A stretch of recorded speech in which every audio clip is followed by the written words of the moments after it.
Hey everybody, welcome back to the Air Warfare Group. This is Juice. So today my very special guest is, I consider him an Air Warfare member. He's got his own channel, however he flies with us on a regular basis for training and for our Sunday tactics stuff. Welcome Prickly Hedgehog 72. How are you doing, sir? Thanks, Juice. How are you? I'm doing good. Hey, how do you get that? I talk to you almost every day, often on voice chat. How do you get that show voice to turn on that I don't hear every time I talk to you? You've got that like, hey, it's Prickly Hedgehog. You know, how do you do that? Do you have a career in show business that we don't know about?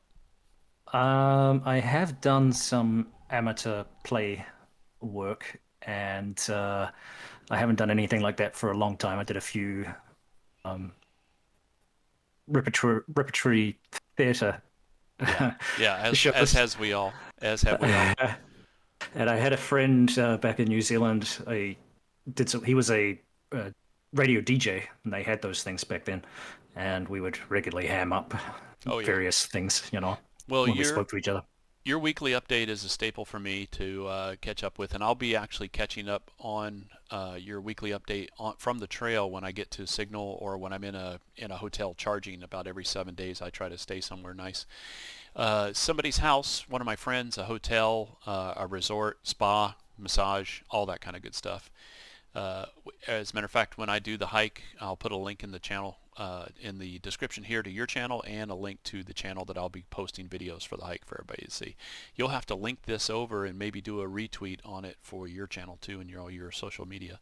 So for Okay. guys, you'll recognize Prickly Hedgehog's voice. He does the weekly DCS updates.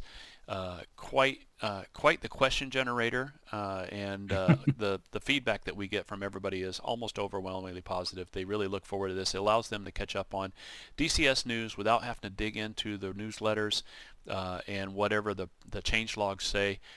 Prickly goes through those pretty thorough, and sometimes I'm even lucky enough to fly with him and test out some of the stuff after it comes out.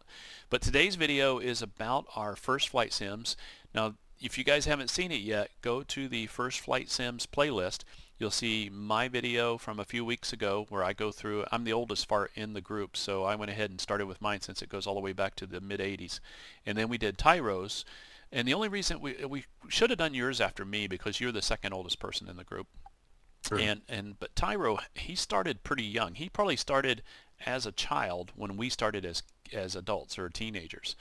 And Right. so we're going to go with you because you weren't available and Tyro was, so we just knocked his out and threw it out there. So here we go. You know, this looks very rudimentary here on the left. Tell us about that. I think it's a game called, I think it's the Blue Max, and like Tyro, I think we're going back probably mid 80s here. Yeah, I think it was Commodore 64 or something like that. What are we talking? 8-bit, kind of stuff, yeah, or if less. that. And it really was a very linear. 16 color. Yeah, yeah, absolutely. Very rudimentary, like you said. Yeah. And I think all you did was keyboard controls, move the wings, waggled back and forth to control your movement across the screen. Obviously, we're barely 3D here. I think it's more 2D. Yeah, 2D So, top-down view. You didn't have any cockpit views. You didn't. Could you no, look at a yep. map?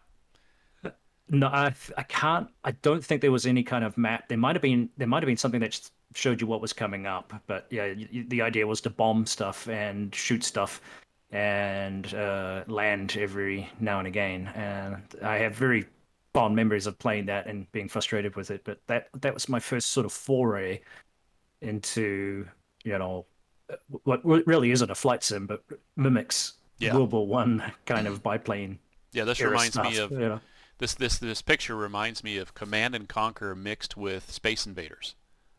Yeah, but that's pretty much. I mean, The, that's the basically airplane what it stays in the was. screen and the terrain follows Yep, under you. You kind of correct. keep it Yep, in the frame and the terrain just keeps scrolling by.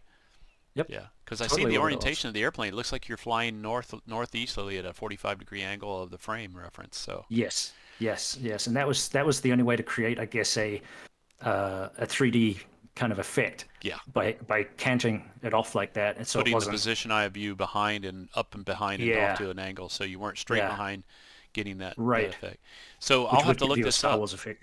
You know the Blue Max. And hey guys, we get a lot of feedback from you guys about what your first sim was. If you haven't already chimed in, also go ahead and add to the comments on this one. But let us know if you remember the Blue Max and what you liked and didn't like about it and stuff. So now in the middle, that's pretty self-explanatory there. Go ahead. Yeah, so Eurofighter 2000. we're jumping probably 10 years here, so it's amazing how much of a change we had in the evolution of computers. We And thought it was so also, real, didn't we? yeah, I mean, this is, like I said, this is early to mid 90s, and you can see the images on the right hand side. So now we're inside the cockpit. We've got a Yeah. 2D cockpit, admittedly, but we have a 3D environment to fly around in. And when this came out, and I know a lot of you, our viewers, have talked about this too, but this was one of my favorite games. I thought this was the coolest thing. They had set it in Norway, um, and you're basically flying around the fjords, sort of Cold War era, in a Typhoon, which is a cool airplane, and just kind of ruled the skies in this really neat environment where you could do air to air, not dissimilar to what we do in DCS right now, air to air, air to ground. There was Yeah. refueling, there was landing at the airfield, there was starting it up and getting going, and yeah, it was the closest thing at that time to a sort of full fidelity simulation. Now, I never had this. Did you have any snap views or POV views that you could look around with this? Going on memory, I think you could look out. I think you had snap views. I think you could look out the left and right of the cockpit Yeah. from memory. Because I remember Uh, some of those, they had certain F keys or certain keys on the arrows. You used to be able to look like quarter left, quarter right, 90 degrees, 90 degrees. But I don't think you could. And I think there was one view where you could look behind you, but a lot of times in most of the games around this era, you were looking outside your jet behind you. It was kind mm, of like you were in a F2 view on DCS looking backwards. So right, right. yeah. What was interesting about it is that, I mean, even now it still had quite a lot of, or at least a degree of sophistication and complexity, because they'd even bothered to put in voice acting in there. So when you came into land, you'd request to land, and then you'd hear, Condor for recovery, and there was Oh yeah. this British voice. And then if you wanted to air refuel, you'd click the appropriate command, and it would say Condor to join. So there was that element too, which at that time hadn't been sort of really done before. And again, it added this level of immersion that I think we now take for granted to a greater or lesser degree in DCS world. But at that time, again, it was something, I'd never experienced in my lifetime. I just was so enamored with that game. And like I said, I know a lot of other viewers have this similar Yeah. feelings about it. I And think I think that's Tyro why, has it on there too. I think yes, he has that as one of his sims that, and I didn't have either none of these. And I'm looking down at the bottom in the center left. Is that another title by the same manufacturer or the same developer? correct. Yeah, digital image design. And they, about maybe 2 or 3 years later, they came out with a Raptor, the F-22, obviously, which was set in Ethiopia area, if I remember rightly. Circa circa what date do you think this was released? Is this late 90s? I think late 90s. Yeah. 97, And I, 98? I was wondering if they had yes. any pictures of the Raptor or if the Raptor fly-off was going on by then. I think it Yeah, I was. don't. Yeah, I think that because Yeah. that looks very authentic. I mean, it looks like a real Yeah. Raptor. I mean, Yeah. Yeah. a dumbed down version of the Raptor. I don't. Yeah. Yeah. Yeah. Yep. No, totally. Yeah, it was similarly cool. And that what both these games had too, which was really exciting, was a dynamic campaign that you could fly through and go through, and your performance had a mitigating factor, if you like, on the overall progress of the war effort, which was add an extra layer of fun. Now, was this like DCS's campaigns where you could save your progress and actually fail or make the mission, or is this where you started it Yes. like the old games where you actually had to finish the mission? Because was Uh, it kind of like an auto save, or you could save it and then yeah. you pick up where you I, left off? I think you had to complete the mission before you could save it. So I think there was, mission complete or mission failed, then it was saved, and the progress in the Sure. overall campaign was logged, if you like. So that's Which was cool. another testimony of the transition of timelines when with these Sims and Mm. everything. So now the big one, the one that everybody and their brother probably either knows about, flew, or flew a variation of Falcon. Yeah, yeah, yeah. I think so. We're talking here early 2000s, so we've moved further along in the development of flight simulation here, which really is reminiscent. I mean, this product really is not entirely dissimilar to what we see now in DCS world, and in Yeah. some respects, I believe that the development of the Falcon and Falcon 4 here is probably further along than what Eagle Dynamics has, broadly speaking. Um, Yeah. No click in it's cockpit, right? You still had to do key commands or remember key controls, or could you actually use the mouse and flip switches? Gosh, I can't remember. Somebody might have to help me out with that. Yeah. It's been more than 10 years. It's in fact it's been almost 20 years since I played it. So or thereabouts. I would have to. I think I still have a copy of the game, so I Yeah. could probably load it up and find out. But if if it if your if computer's it would not too run, fast. yeah, I think you can do it. I've heard of, and I know that BMS Compatibility Falcon mode. 4. Yeah, I mean people still play Falcon 4 BMS. Yeah.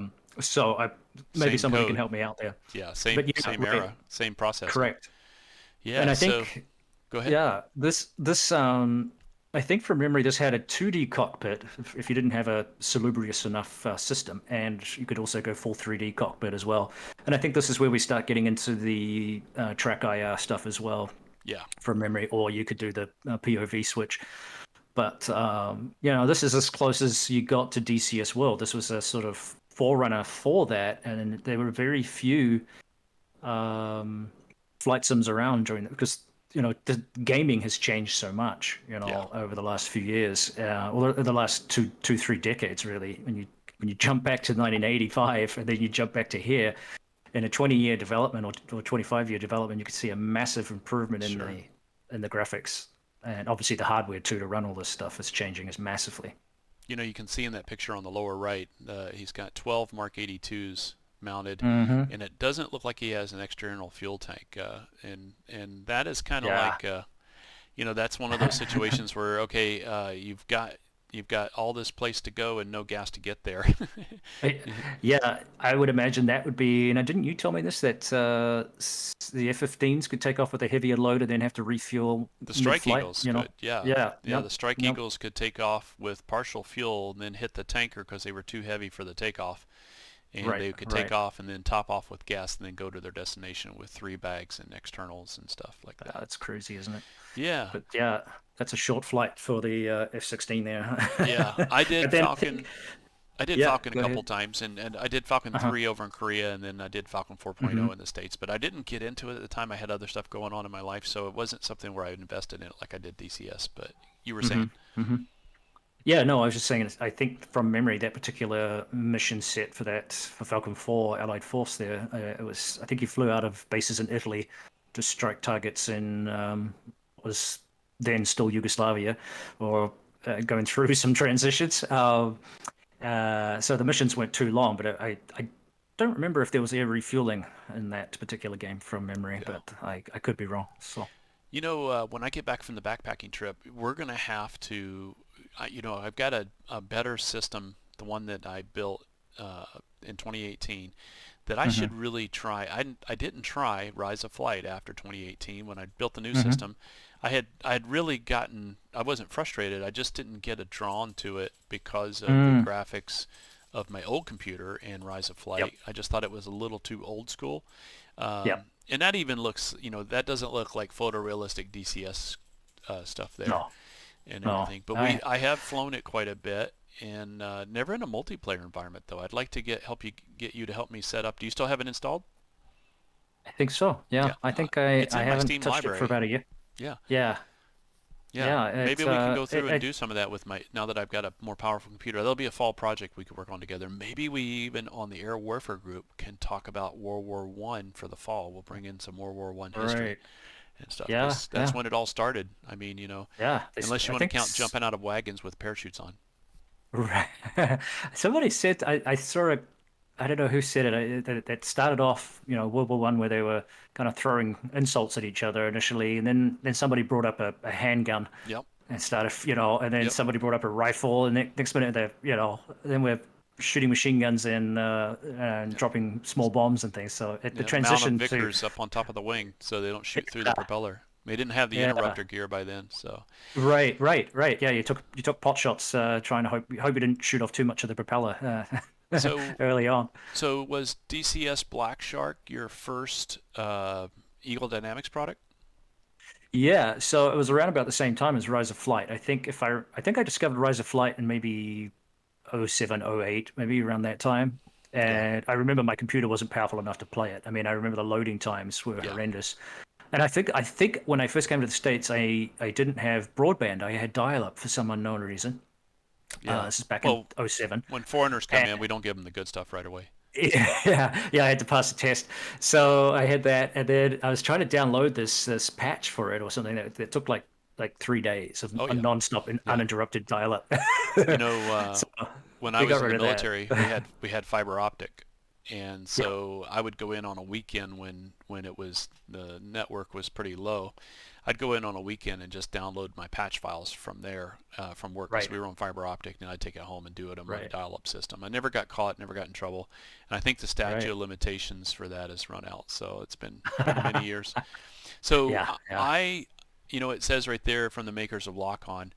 I had Lock yeah. On single player, never did anything online with it. Loved the Yep. F-15. I thought the graphics hmm were amazing. The water was hmm amazing. hmm It was one of those situations where Lock On was another one of my relaxation sims. Because hmm DCS didn't exist then, and I hmm don't ever think I think I downloaded the Flaming Cliffs patch for Lock On Flaming Yep. Cliffs, and Yep. I think I did that, and then I think I went overseas again, and I was into hmm the Janes at this time too. So Yeah, I forgot about Jane's. I don't think I ever played. I think I might have. I remember a while there, because I was just going to say too, viewers will notice that both of these games here, and these are just photographs I took of my phone of the two boxes that I still own, yeah, and you'll see, of course, that it has PC DVD-ROM, oh yeah, which is almost like a what the heck is that now, yeah. and I don't even we're have a kind of drive dating in my new ourselves. computer. I have, Right, same. yeah, And I think I had to buy one actually because I needed it for CDs. But anyway, I remember, so I think I played maybe a Jane's game because, sometimes when you got box sets, sometimes you get a free game or yep, something like that, yep, And so I think I was able to load up a sort of watered down version, truncated version of a full game of some sort of F-18. yep. Um, so somebody's at my door, but we could ignore that. Hey, so we're almost wrapped up here. You know what I'll do Yeah. is I'll tell you a story about what were we going to talk about? I forgot. No, that's the CD-ROM thing. Yeah. Having all that. The Steam library is the way to go. I did DCS and Steam first, and then when I Yes. found out that they weren't going to release 2.0 Nevada on Steam for another 6 months, I just made the switch then, and I haven't looked back. Yeah.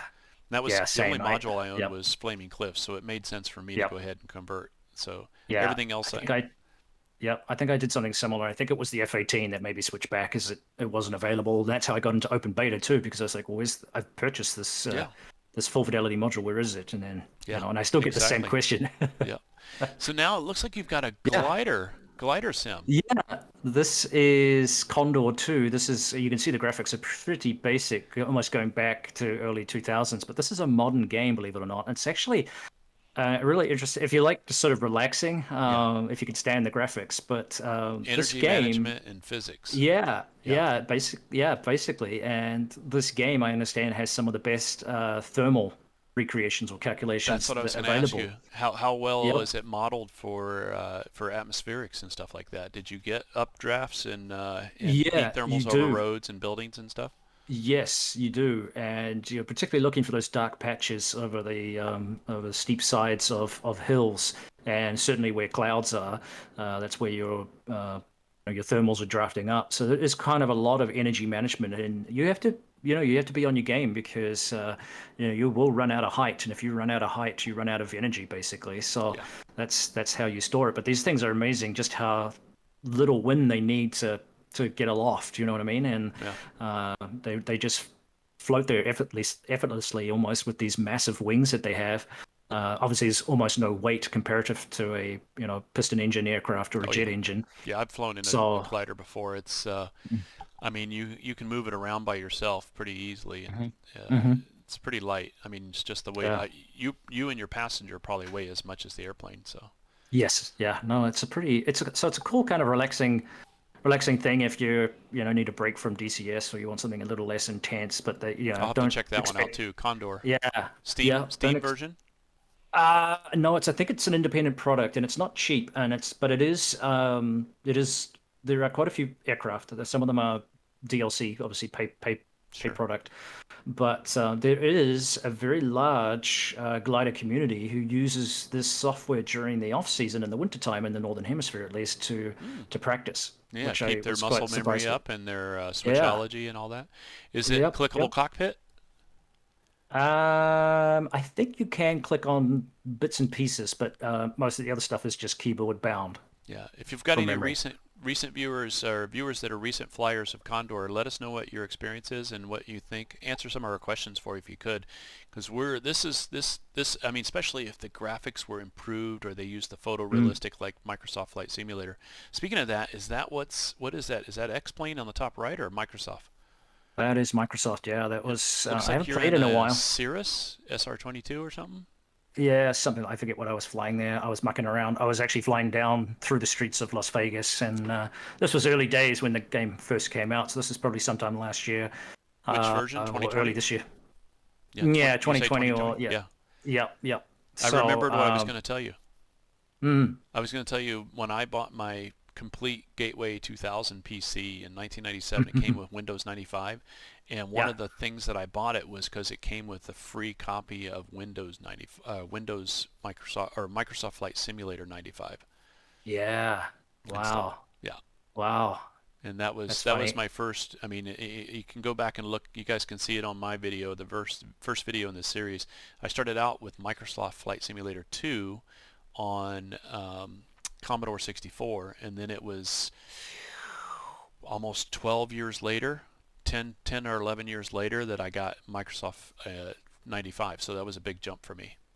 Mm, mm. Yeah, isn't it? I mean, when you think about those early games, and at the time were pretty Sure. fantastic, and then you see that screenshot, from above, and they've obviously made a lot of improvements over the last 12 months to the game or so, maybe a little bit less than that. But with Xbox now being involved, apparently we're going to get a much bigger boost to frame rates and general performance, which is good. But Sure.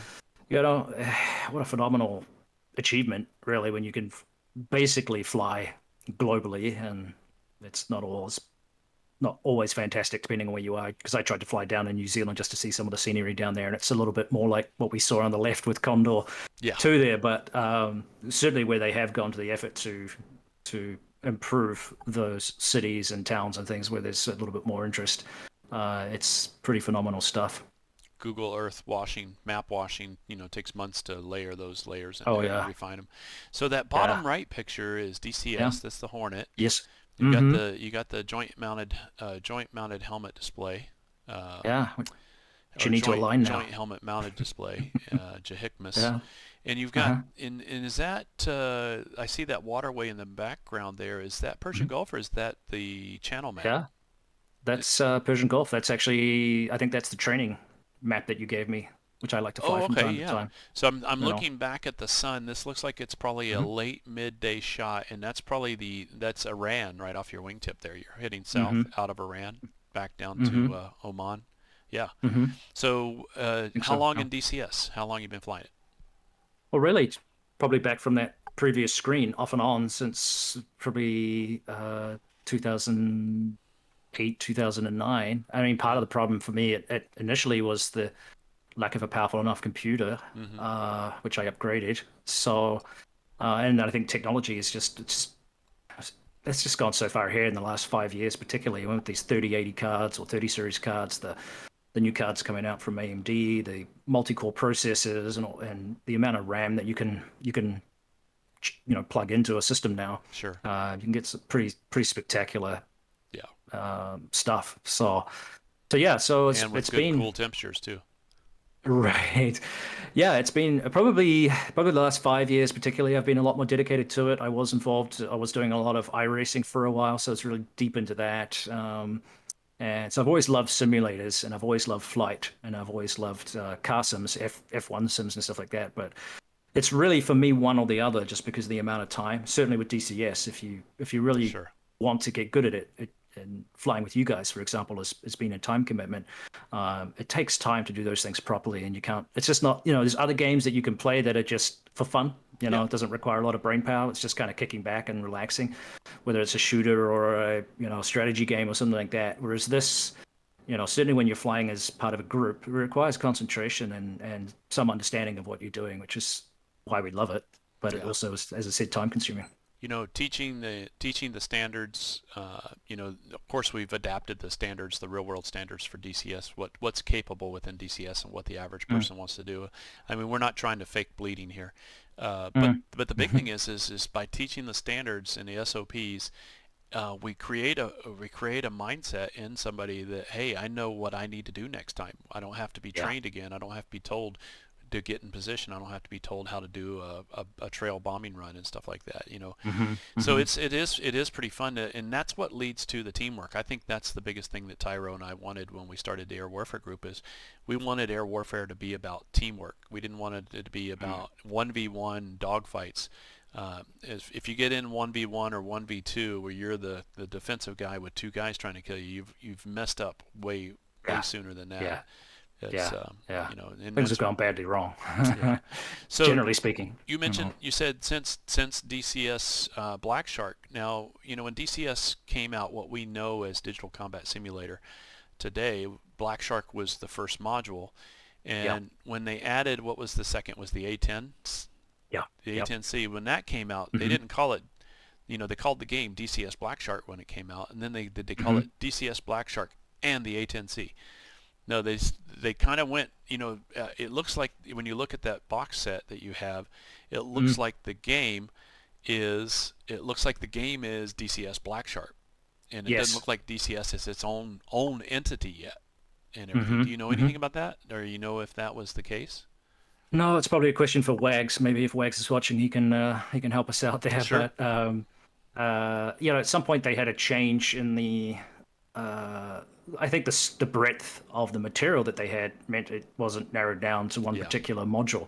Yeah. So it made sense for them to well, because they were kind of blending, Lock On, Yeah. and then Flaming Cliffs, I think it was, and Flaming Hmm. Cliffs 2, and then now we're at Flaming Cliffs 3. So you've really got big modules, if you like. And I mean, when you think about each of those separate modules, the full fidelity ones, the Black Shark, the A10, and the Hornet, the F-16, I mean, those are practically separate games in their own right when Yeah. you think about the amount of money and the amount of time that ED spent on those modules. So I think it just made sense for them to umbrella the various modules under DCS World. Yeah, and that tells of an appreciation for the price we pay for these modules. One, I Mm. never pay full price. I always get it either pre-buy, on sale, or I use bonus points to get it. Uh, Hmm.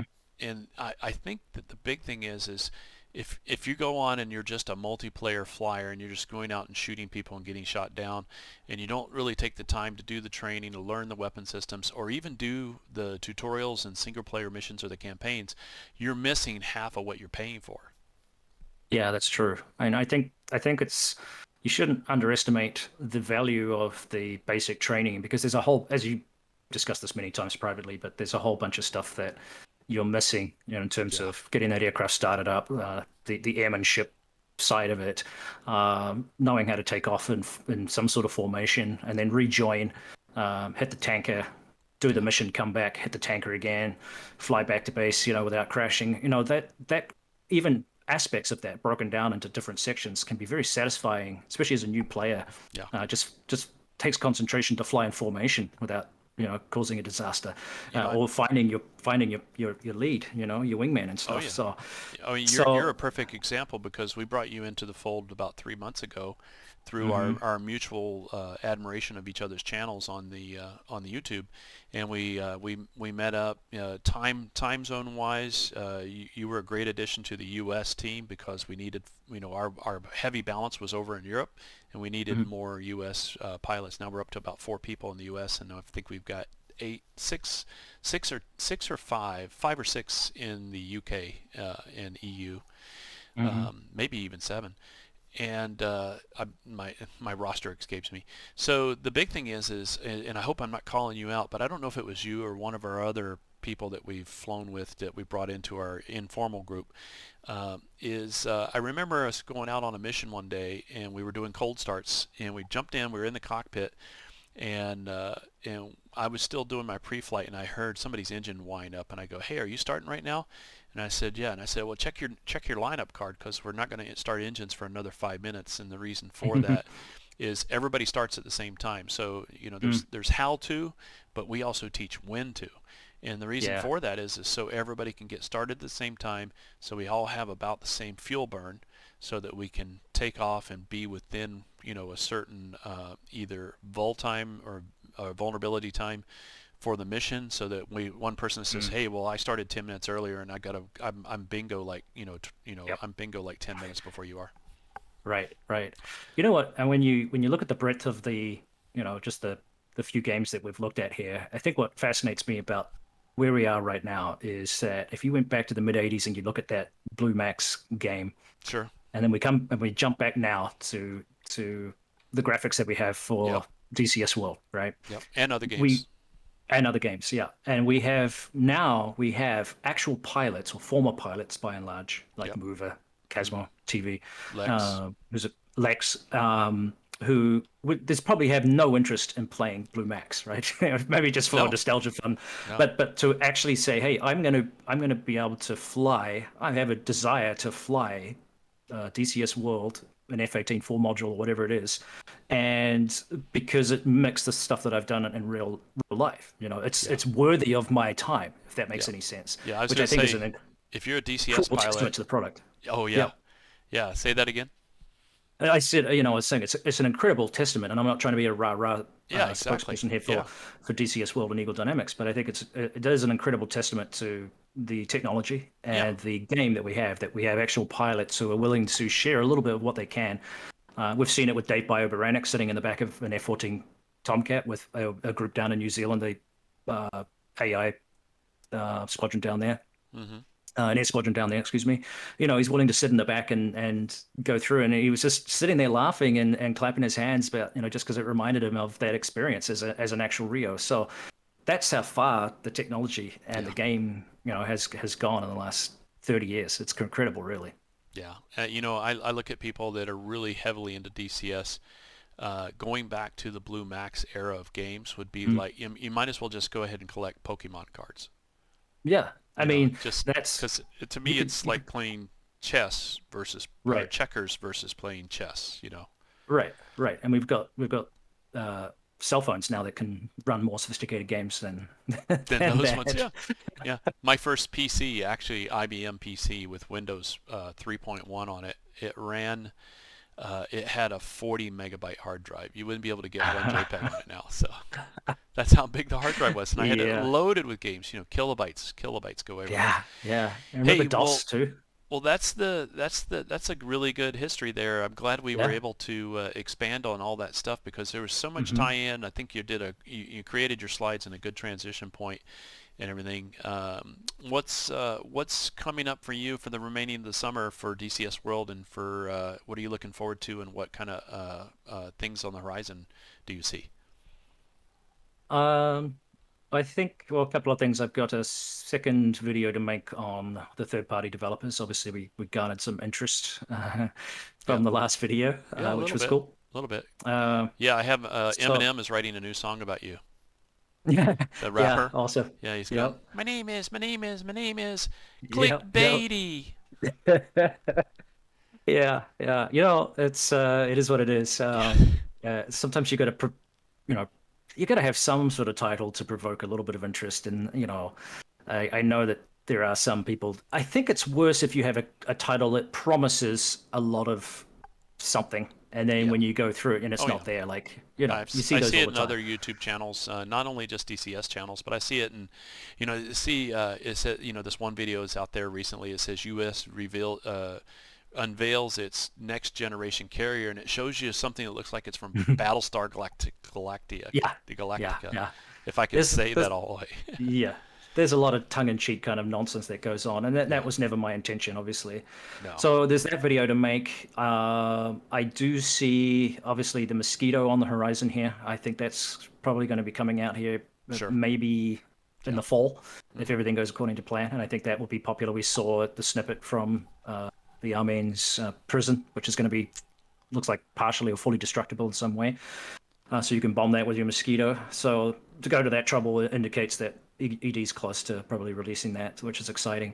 Yeah. And then, of course, towards the end of the year, we're going to see this Apache, which I think is, helicopter pilots have got quite a lot of goodies this year. And that's a bonus for Sure. people that are not necessarily interested Yeah. in fast jets and want to try other forms of combat. And I think that's great for multiplayer too, for people to, like us, if we want to do a multi platform mission that provides quite a lot of Yeah. interesting concepts to plan Sure. and to coordinate, which is Who's cool. who's your go-to guy for helicopter DCS? Cosmo? Uh, yeah, Casmo, I think Casmo? is by far the best. Yeah, Yeah. with no disrespect to anybody else, and there may be other people out there. If They you know are. another channel, let me I know. like I But like his attitude. His attitude and yeah, demeanor. He's you can tell he's having fun, but he's also, yeah, he considers us all brothers in the virtual air arms. For all yeah, of us that didn't fly military aircraft. yeah, Um, you know, the the third-party development. I can say as a experienced dev team member for two Arma DLCs, I totally believe in two things: teams. If you've got, let's say, if you looked at a truncated tree of DCS or DCS world structure on development structure, you had the CEO of the company at the top, and it branches out. I'm a believer in specialization. I think that you can't be an expert at everything. And I think no, what would happen is you've got team project managers and team chiefs that spread out, and under these you've got let's say you've got your lead mosquito developer, but he's also part of the team that is the World War II Warbirds development team. yeah, And you get all these guys working together on different projects. Not only makes the whole team stronger, it allows somebody that Leatherneck and all of the other World War II developers to have uh, an actual core base. And what I'd like to see on the training side is I'd like to see VNAO simulations get mm, merged or merge with someone to make that a full fidelity project. And I put it in the comments, and I've posted it on my channel a couple times and in the forums, that I think that airplane is amazing, and it could be a seller. I think people would yeah, pay $45 for it or $50 for it when it's yeah. done. Agreed. And I think there's it's interesting too, based on some snippets of information that I was reading with the guys that developed the A4 Skyhawk too. Hmm. Hmm. If you're not an official third party, and I think this is an important thing to remember, if you're not an official third party affiliate, recognized one by Eagle Dynamics, you have little information, if you like, to go by to develop these products. And so some of these third party developers, like the VNAO team and the group that are making the Skyhawk, um, they've done a tremendous amount of work with the limited resources that they have, and they deserve some kudos. And particularly, I spent you and I've spent quite a lot of time in Sure. that, the T45.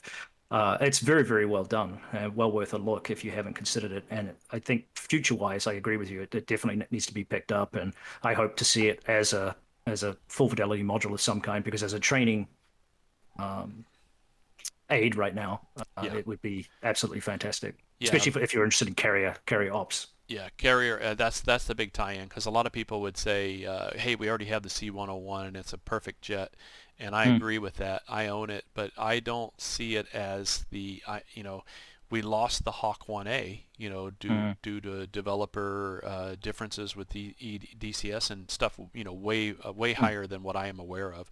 mm, But I'm sure there's a reason why it was not kept up and kept through the mm, system in the loadout or mhm, mhm, in the updates. It didn't make it to 2.0.